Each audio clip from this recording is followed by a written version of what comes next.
চলছে এবং আজও কিন্তু একই চিত্র দেখেছি। দুপুরের পর থেকে নগরীতে বৃষ্টি ঝরছে এবং এদিকে টানা বৃষ্টিতে জলবদ্ধতার কবলেও কিন্তু সিলেট নগরী।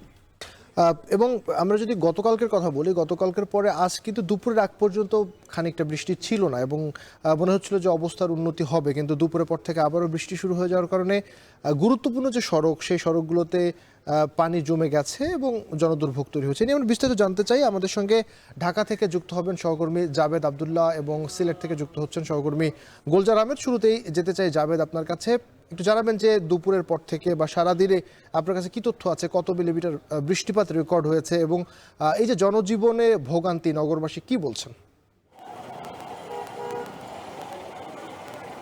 আবির, আষাঢ় এবং বর্ষাকাল কিন্তু বেশ আসন্ন।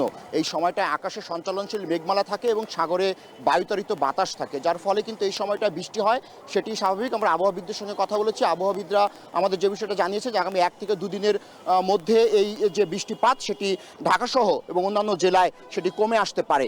আপনার যে প্রশ্নটি সেটির উত্তর যদি দিতে হয়, তাহলে আবহাওয়াবিদরা আমাদেরকে জানিয়েছে যে এখন পর্যন্ত বৃষ্টিপাতের যে হালনাগাদ তথ্য সেটি রাত 9টা নাগাদ প্রকাশ করা হবে, কিন্তু গত 24 ঘন্টায় চট্টগ্রামের বান্দরবান বিভাগে সবচেয়ে বেশি বৃষ্টিপাত হয়েছে 141 মিলিমিটার এবং এর পরপরই সবচেয়ে বেশি বৃষ্টি হয়েছে রাজশাহী অঞ্চলে। বৃষ্টিপাত যেহেতু হচ্ছে, আপনি যেমনটি বলছেন, বৃষ্টির সঙ্গে তো ভোগান্তির একটি সম্পর্ক থাকে। এখন যেহেতু অফিস ফেরত মানুষ বাসায় ফিরছেন, অফিস আদালত ব্যাংক বিমা ছুটি হয়েছে, মানুষ ঘরমুখ মানুষ সবচেয়ে বেশি বিড়ম্বনায় পড়েছেন। আমরা পথে নেমে দেখেছি মানুষ গণপরিবহন, সিএনজি, রিক্সা সেগুলো নিয়ে কিন্তু বেশ বিড়ম্বনায় পড়েছেন এবং যেগুলো সঙ্গে কিন্তু ভাড়ার একটি সম্পর্ক রয়েছে, অর্থাৎ সিএনজি এবং অটোরিক্সাগুলো দুগুণ ভাড়া চাচ্ছেন যাত্রীদের কাছ থেকে। যেহেতু ঈদুল আজহা বেশ আসন্ন, এই সময়টায় শপিং মল, বিপণী বিতানগুলোতে ক্রেতাদের একটু উপস্থিতি থাকে। আমরা বিক্রেতাদের সঙ্গে কথা বলেছি, বিক্রেতারা যে বিষয়টি বলছেন যে এই বৃষ্টি ভেজা দিনে আসলে কাক ভেজা হয়ে জবুথুবু অবস্থায় ক্রেতারা দোকানে এবং শপিং মলে কম আসছেন। বিক্রেতারা যে বিষয়টি বলছেন, দোকানিরা আমাদেরকে জানিয়েছেন যে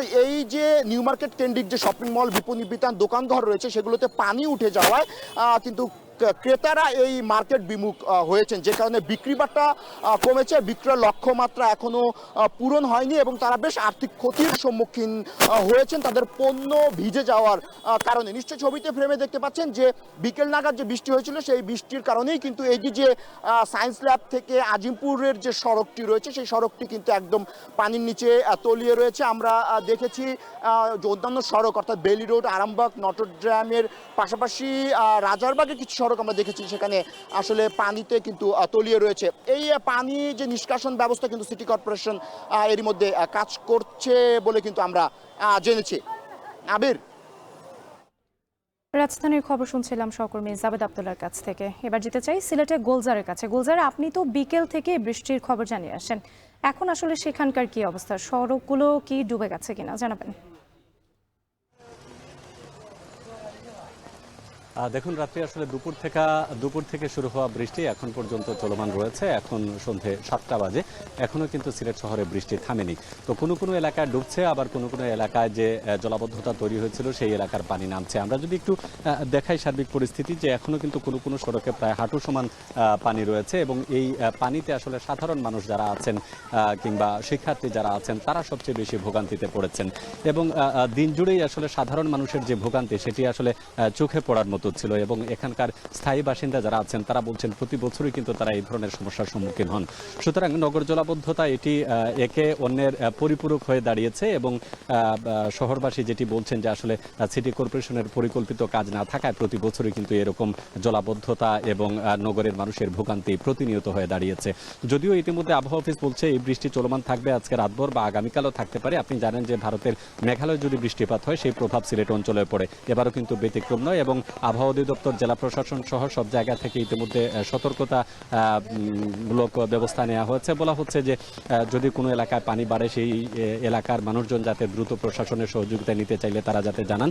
তবে আজকে বৃষ্টিপাত দুপুরের তুলনায় এখন কিছুটা কমেছে, অর্থাৎ ভারী বৃষ্টিপাত হচ্ছে না, হালকা বৃষ্টিপাত, হয়তো বা সময়ের সাথে সাথে শহরের পানি নেমে যাবে।